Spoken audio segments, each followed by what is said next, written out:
June 12, 1945. Victory in Europe Day had passed just over a month ago, and across America, prisoner of war camps were emptying as German soldiers prepared for the long journey home to their defeated homeland. In the desert facility outside Florence, Arizona, 52 German women prisoners stood in the mess hall, facing Captain Dorothy Brennan as she held official repatriation orders from the War Department. The morning sun streamed through the high windows, casting long shadows across the wooden floor where these women had shared meals, learned English, and slowly transformed from enemies into something no one had quite expected. Captain Brennan's voice was steady but compassionate as she began. "Ladies, transportation has been arranged for your return to Germany. You'll depart in 2 weeks, processed through displaced persons camps in Europe before release to your homes." She paused, watching the mixture of relief and anxiety play across their faces. What she didn't expect was the sound of a chair scraping against the floor as 24-year-old Katharina Vogel stood up, her hands trembling despite her attempt at military composure. "Captain Brennan," Katharina said in careful English that still carried the rhythms of Frankfurt, "may I speak for some of us?" "Permission granted," the captain replied, her eyes narrowing slightly with curiosity. Katharina looked around at her fellow prisoners, finding the faces of those who had spent countless nights discussing this very moment. 19-year-old Rosa Bauer stood next, followed by 8 other women who had made their decision during the long Arizona winter. They formed a small group within the larger assembly, their choice clearly made after months of agonizing deliberation. "Captain," Katharina continued, her voice growing stronger, "some of us do not wish to return to Germany immediately." The words hung in the desert air like an impossible dream. Several American guards exchanged confused glances, unsure they had heard correctly. Rosa spoke next in halting English, her youth making her vulnerability even more apparent. "The Germany we left is not there anymore. The Germany we served, we learned, was not the Germany we believed existed." Captain Brennan felt her military training fail her for one of the few times in her career. In all her experience with prisoner operations, she had never encountered this. Enemy prisoners requesting to remain in captivity rather than accept their freedom. It defied everything she understood about human nature and military procedure. "I need you to explain exactly what you're asking," she said slowly, buying time to process the unprecedented situation unfolding before her. What followed was an outpouring that revealed just how deeply these women had changed during their 8 months in American captivity. But to understand why 10 German women would make such an impossible request, you had to go back to the beginning, to a cold October morning when they first arrived in the Arizona desert, still believing they knew who their enemies were. October 15th, 1944. The transport truck rolled through the gates of Camp Florence just as the sun began its descent over the Sonoran Desert, painting the sky in shades of orange and purple that none of the German women had ever seen before. They had traveled from the East Coast, transferred multiple times, and spent the last 36 hours watching America's vast landscape roll past through the truck's canvas opening. Katharina Vogel pressed her face close to the gap, trying to comprehend the sheer size of this country that had seemed so distant and abstract when she had plotted radio coordinates for the Wehrmacht. The desert itself was a shock. These women came from the green valleys of the Rhine, the forests of Bavaria, the orderly cities of northern Germany. This landscape of sand, sparse vegetation, and endless sky felt alien and hostile. As they stepped down from the truck, the dry heat hit them like a physical force, so different from the October cold they associated with autumn. Captain Dorothy Brennan stood waiting, flanked by a small contingent of guards. She had been given less than a week's notice about this unusual assignment. Female German prisoners were rare enough, but establishing a separate facility for them presented unique challenges. She watched as the 52 women formed ragged lines, their gray auxiliary uniforms dusty from travel, their faces showing the careful blankness that came from weeks of uncertainty about their fate. Katerina was among the first to step forward for processing. She carried only a small canvas bag containing a change of clothes, a photograph of her family that she kept hidden, and a fountain pen her father had given her before the war. At 24, she had served as a communications specialist, believing she was protecting her homeland from invasion. Now, standing in an American prison camp thousands of miles from Frankfurt, she felt the first tremors of doubt about everything she had been taught. The youngest prisoner, Rosa Bauer, stood near the back of the formation. At 19, she looked even younger, her blonde hair pulled back severely, her blue eyes wide with barely suppressed fear. She had been conscripted into auxiliary service just 8 months earlier, assigned to administrative duties in Belgium. Her capture had come during the chaotic retreat, and she still didn't fully understand how she had ended up here in this impossible landscape, so far from everything she knew. The initial processing was conducted with military efficiency, but without cruelty. The women were assigned to barracks, given basic supplies, and informed of camp routines. Captain Brennan made a point of addressing them directly, her voice firm but not harsh. "You will be treated according to the Geneva Convention.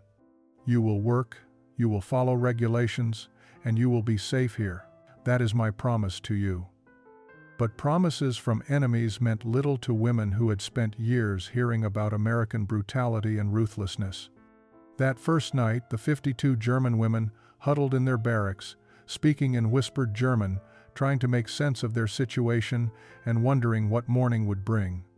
The first weeks at Camp Florence passed in a haze of routine and careful distance. The German women rose at dawn, attended roll call with military precision, performed assigned duties, and retreated into themselves during any free moments. They moved through the camp like ghosts, present but not truly there, their faces carefully composed into masks of dignified resignation. Katerina noticed how her fellow prisoners maintained their bearing even in captivity, standing straighter than some of the American guards, refusing to let defeat show in their posture even as uncertainty gnawed at their hearts. Meals were eaten in near silence.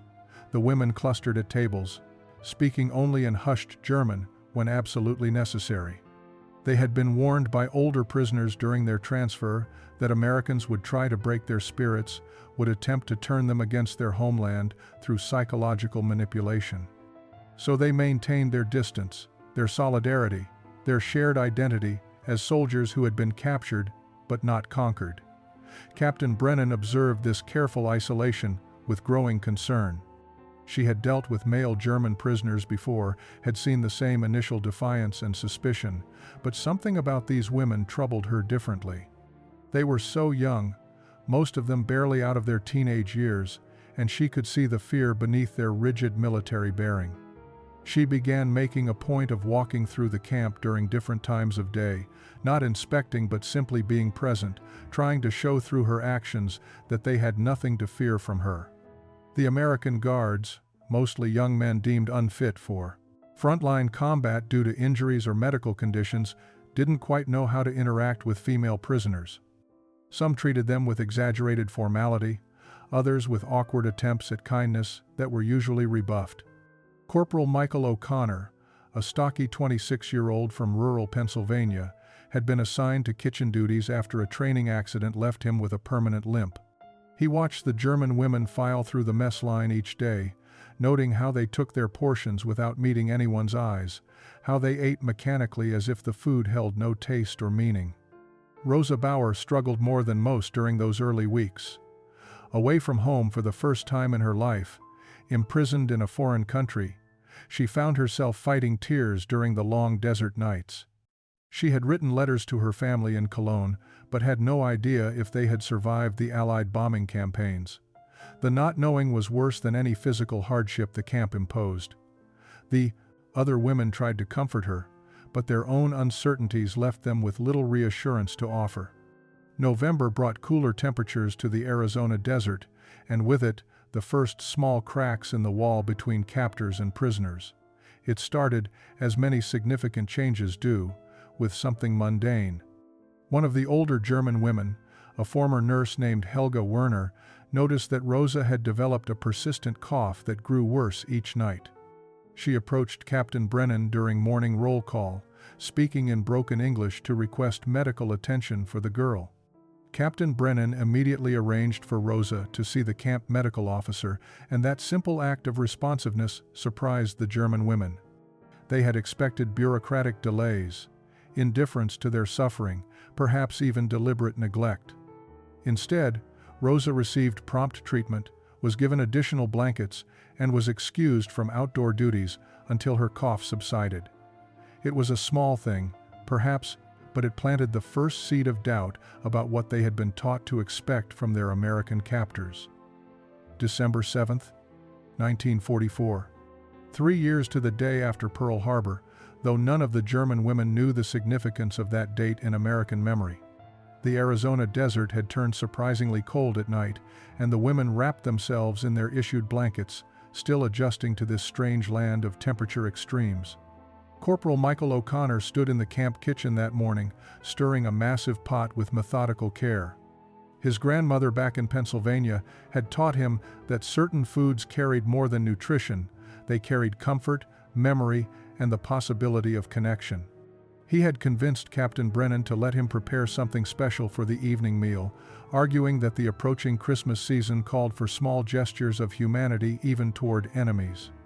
The rice pudding had been simmering since early afternoon, filling the kitchen with the scent of cinnamon, vanilla, and sweetness. O'Connor had used precious sugar rations, real cream from the officers' stores, and plump raisins that cost him 2 weeks of cigarette money. His fellow guards thought he was wasting effort on women who wouldn't appreciate it, who would probably view any kindness as weakness or manipulation. But O'Connor remembered his own grandmother's stories about kindness during hard times, how a simple dessert could remind people of their humanity when everything else tried to strip it away. That evening, as the German women filed through the mess line for their usual dinner of meat, potatoes, and vegetables, they noticed something different at the end of the serving counter. Large bowls of creamy rice pudding sat waiting, steam rising from their surfaces, the aroma completely foreign to what they had come to expect from prison camp food. Katerina stopped, staring at the dessert with confusion and suspicion. Was this some kind of test? Some American trick to lower their guard? O'Connor stood behind the counter, ladle in hand, his expression neither hostile nor overly friendly. "Rice pudding?" he said simply, offering a generous portion to the first woman in line. "My grandmother's recipe." The woman took the bowl hesitantly, looking back at her companions for guidance.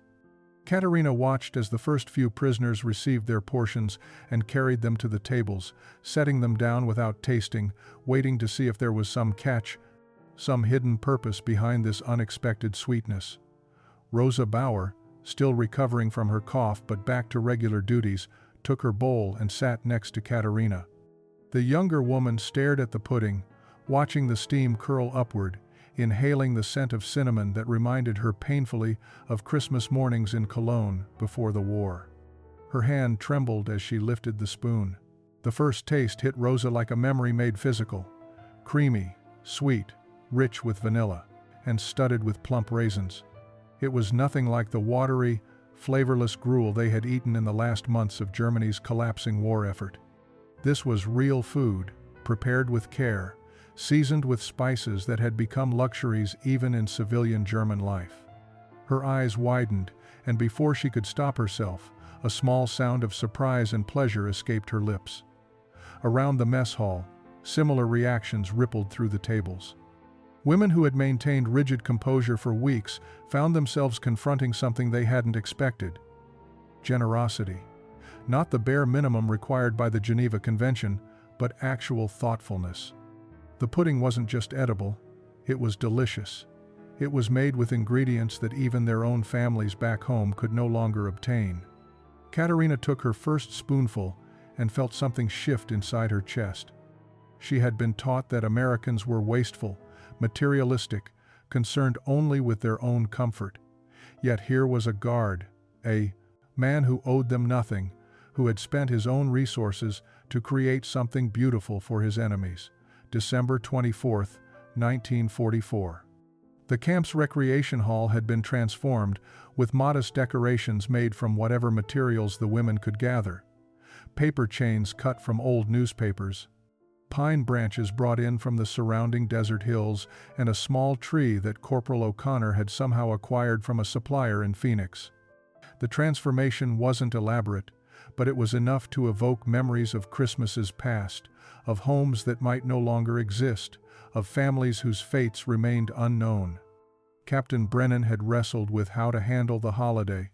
She understood that these women were far from home, facing an uncertain future, and that the holiday season could either break their spirits completely or offer a chance for something more constructive than mere survival. Katerina had been chosen by the other women to approach Captain Brennan with a request. Her English had improved dramatically over the past 2 months, partly from necessity and partly from her own natural aptitude for languages. She stood in the captain's office, hands clasped nervously, searching for the right words. "Captain Brennan," she began, "we would like permission to prepare some German Christmas traditions, songs, perhaps some decorations. But also," she paused, gathering courage, "we would like to learn American Christmas songs, to sing for you and the guards, as thanks." The captain studied the young woman before her, noting the intelligence in her eyes, the careful way she chose her words. "You want to sing for us?" she asked, making sure she understood correctly. Katerina nodded. "After the rice pudding, after the kindness shown to Rosa when she was sick, we talked among ourselves. We realized we have been waiting for cruelty that has not come. It seemed right to show gratitude." That evening, the recreation hall filled with an unlikely gathering. 52 German women prisoners stood on one side, facing Captain Brennan, Corporal O'Connor, and 20 American guards on the other.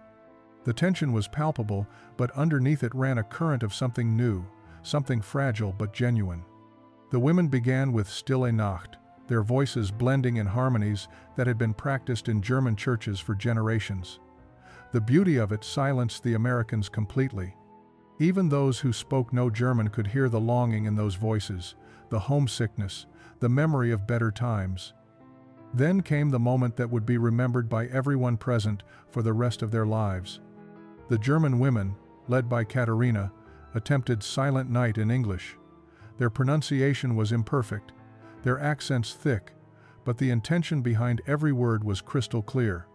Rosa's young voice rose above the others at certain points, pure and clear despite her lingering cough.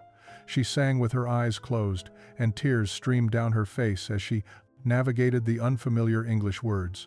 When the song ended, silence filled the hall for a long moment. Then Captain Brennan began to applause, and the American guards joined her.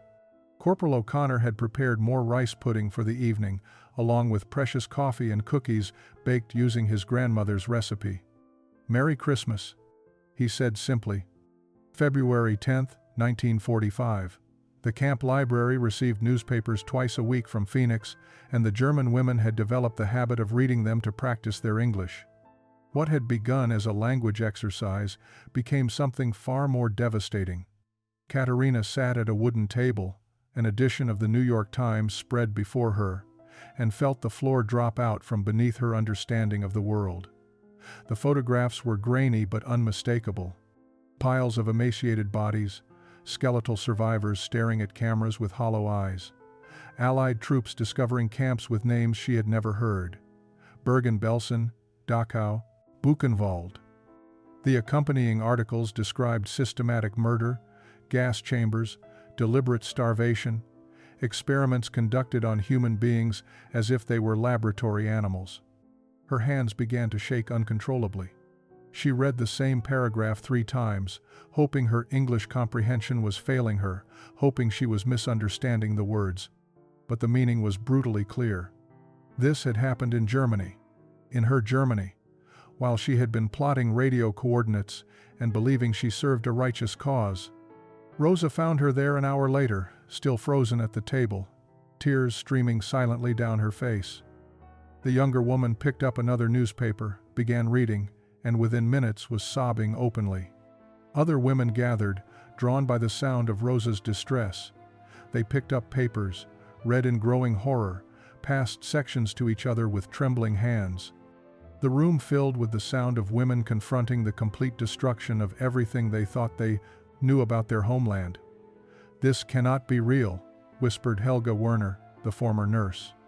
But even as she said it, something in her expression acknowledged that it could be, that it was. "We would have known," another woman insisted desperately. "Someone would have told us. Our families would have written about such things." But the words rang hollow.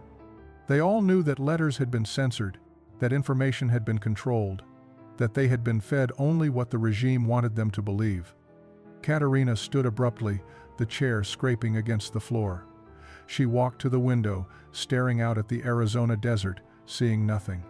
She thought of her father who had been so proud when she joined the Auxiliary Corps. She thought of her teachers who had spoken of Germany's glorious destiny. She thought of herself, just 2 years ago, certain of her purpose and her country's righteousness. Captain Brennan entered the library and immediately understood what had happened. She had been dreading this moment, knowing it was inevitable but unsure how to handle it. These women weren't hardened ideologues. They were young, they had believed they served their country's defense, and now they were learning they had been part of something monstrous. "Is it true?" Katerina asked without turning from the window, her voice barely above a whisper. "All of it?" The captain moved to stand beside her. "Yes," she said simply. "It's true." That night, 52 women lay awake in their barracks, staring into darkness, wondering who they had really been. April 20th, 1945. Spring in the Arizona desert brought wildflowers that seemed impossible in such harsh terrain, small bursts of color that appeared overnight and vanished just as quickly. The German women watched these brief blooms with particular attention, seeing in them a mirror of their own uncertain futures. News from Europe grew increasingly grim for Germany. The Reich was collapsing, cities falling to Allied forces, the war clearly reaching its inevitable conclusion. Letters from home had stopped arriving weeks ago, and the silence terrified the women more than any news could have.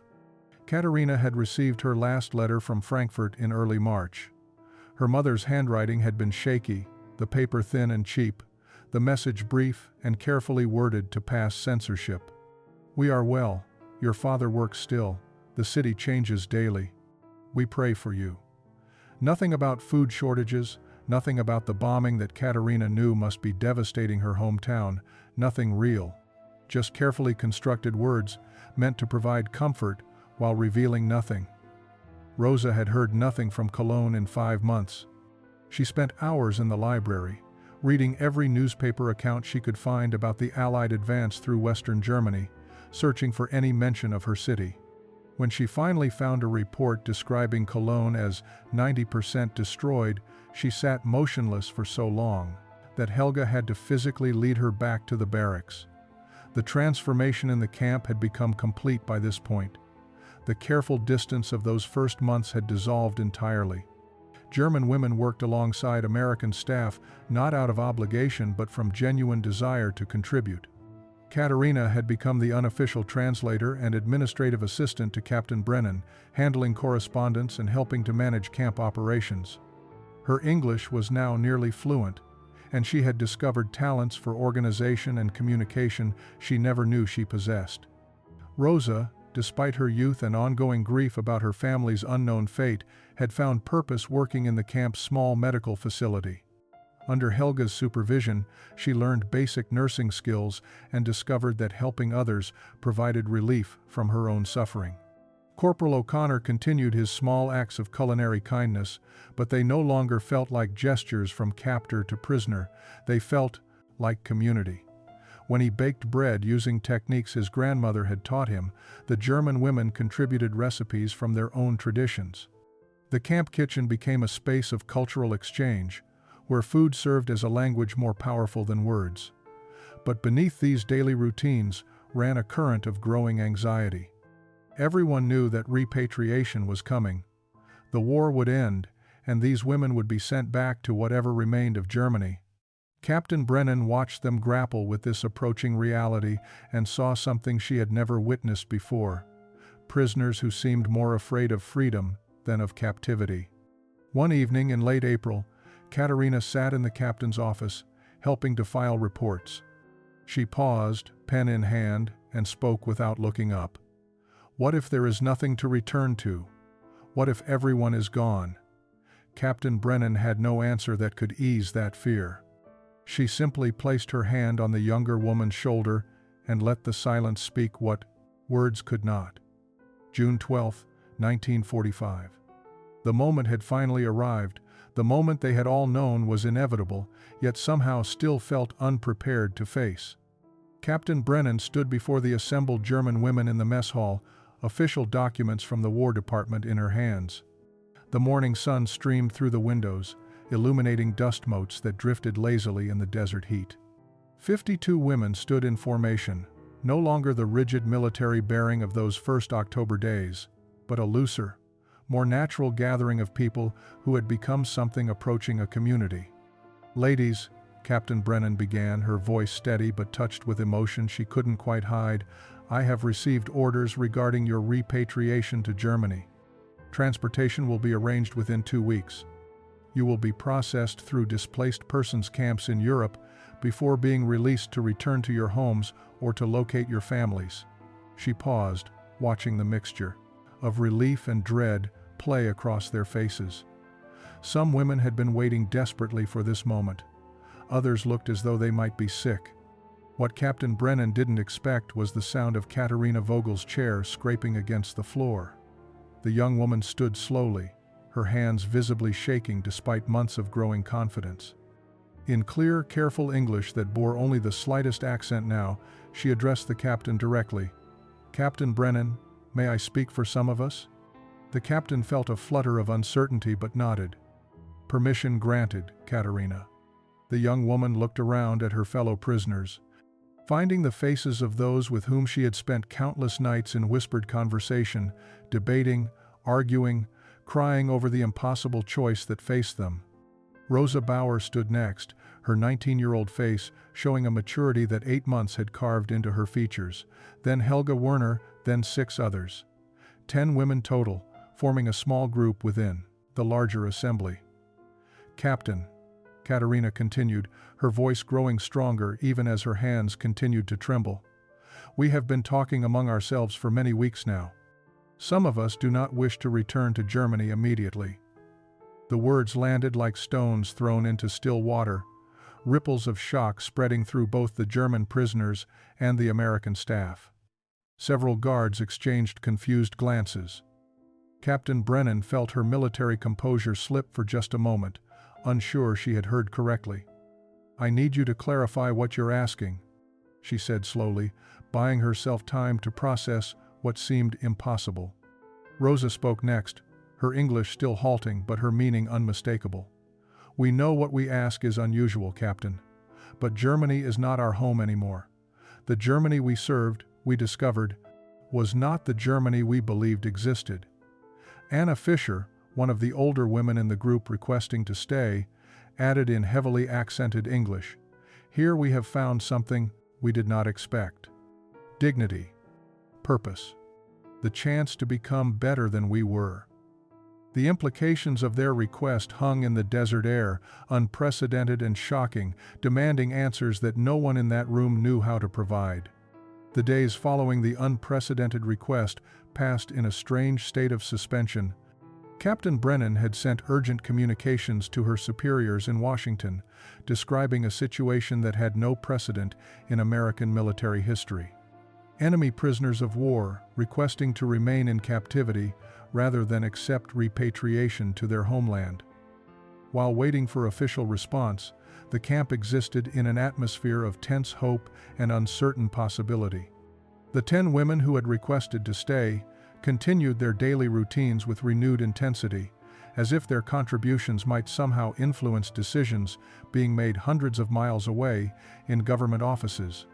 Katerina threw herself into her translation work, helping to process the enormous backlog of displaced persons paperwork that flowed through the camp. Rosa spent long hours in the medical facility, learning everything Helga could teach her about nursing care. Each woman seemed driven to prove that their request came from genuine transformation rather than mere opportunism or fear. But their efforts revealed something deeper than strategy. They had found meaning in these daily activities, had discovered talents and purposes they never knew they possessed during their previous lives in Germany. The other 42 women watched this drama unfold with mixed emotions. Some felt the 10 were betraying their homeland, choosing comfort over duty.